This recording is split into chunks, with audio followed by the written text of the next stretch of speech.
Alright, I've got to be honest with you. When this state of play was announced, I wasn't expecting much. We've had some decent ones, we've had some slow ones, and we definitely had some where you sit there at the end and go, that's it? But this one surprised me. Was it perfect? No. Did we get everything I wanted? Definitely not. But was it good? Yeah, I think it actually was.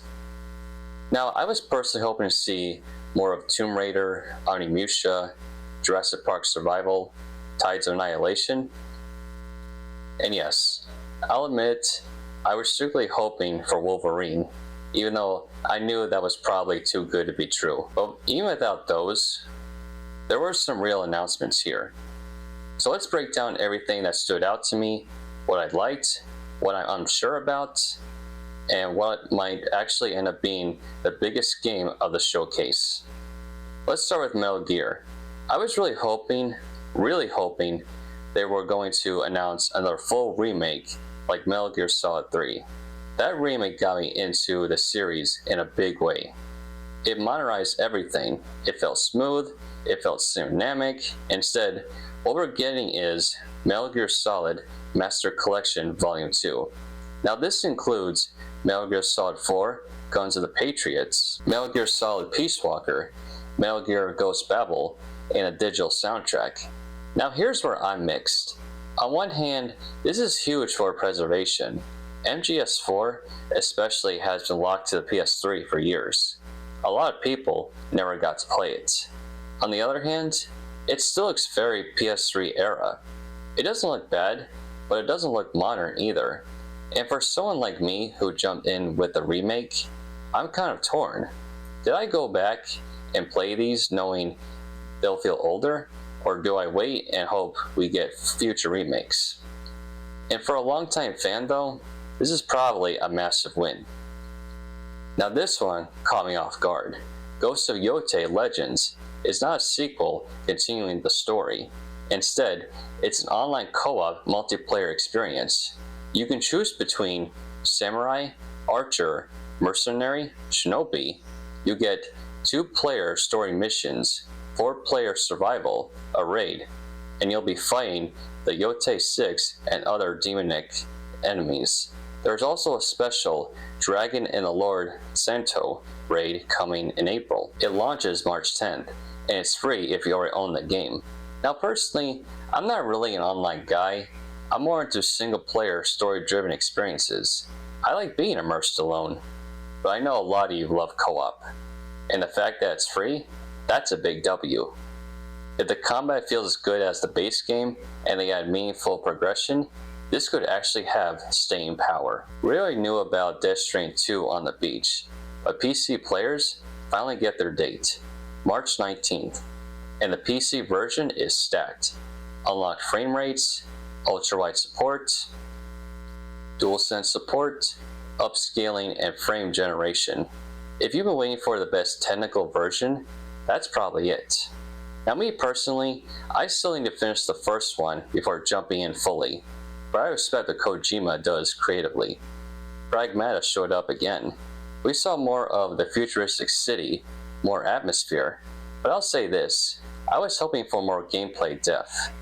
Show me new mechanics, show me how this actually plays moment to moment. There is a demo available though, so that tells me they're confident enough to let people try it. This game has been delayed before, so I'm hoping this time it sticks to landing. We're getting Dead or Alive 6 last round, a definitive edition with 29 fighters, performance upgrades, photo mode, and even a free-to-play version. That alone is solid for fighting game fans. But the bigger thing? A brand new Dead or Alive game is officially in development for PS5. 30th anniversary. That's big. They didn't show much, just Ryu fighting a woman, but it confirms the series isn't dead. I'll be watching this one closely. This one surprised me in a good way. It actually looks fun. It reminds me of Need for Speed with the customization and camera angles. Now I love customization in racing games. What really got me? Speeder bikes. That instantly makes it more interesting than just standard vehicles. No release date yet, just sometime this year. If they nail the handling and progression system, this could quietly be one of the most fun games of the year. Now this looks good. Control 2 gameplay showed floating and dash returning. There's a new push ability, and the main weapon can be used like a hammer and a sword. That versatility, that's what I love about Remedy games. They make combat feel stylish and powerful at the same time. No release date yet, but this is one I'm definitely keeping an eye on. Silent Hill Townfall looks creepy in a good way.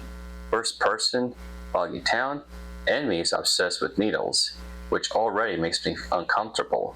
But that CRT handheld device mechanic, that's clever. Using static to reveal enemy outlines while you're hiding adds tension without making you overpowered. If the story hits emotionally and psychologically, this could be one of the better Silent Hill spin-offs. This keeps looking better every time.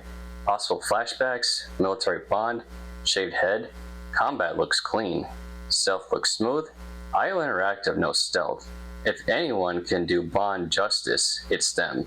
Releases May 27th, I'm going full stealth on my first run. Sorrow showed more gameplay, shield combat, modifiers, and something called the Eclipse event that changes difficulty dynamically. The corrosive modifier system is interesting. You can reduce difficulty or increase it.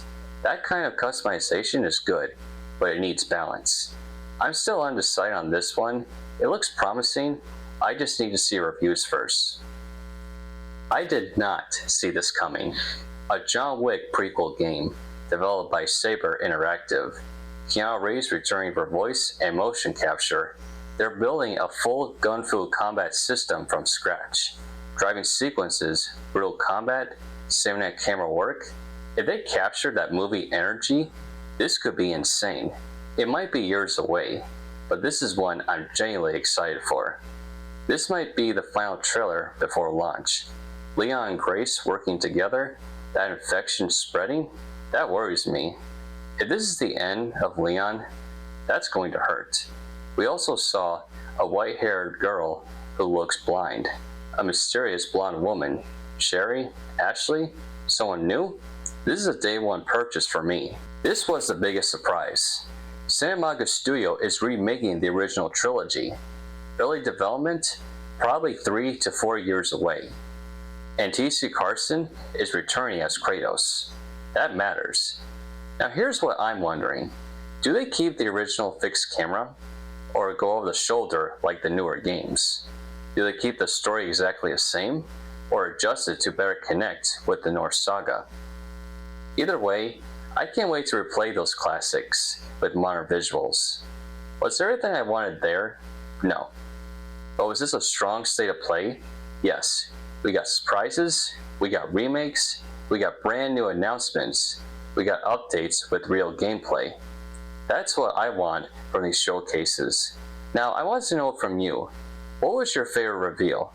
Was this state of play a win or just okay? And which game are you most excited to play?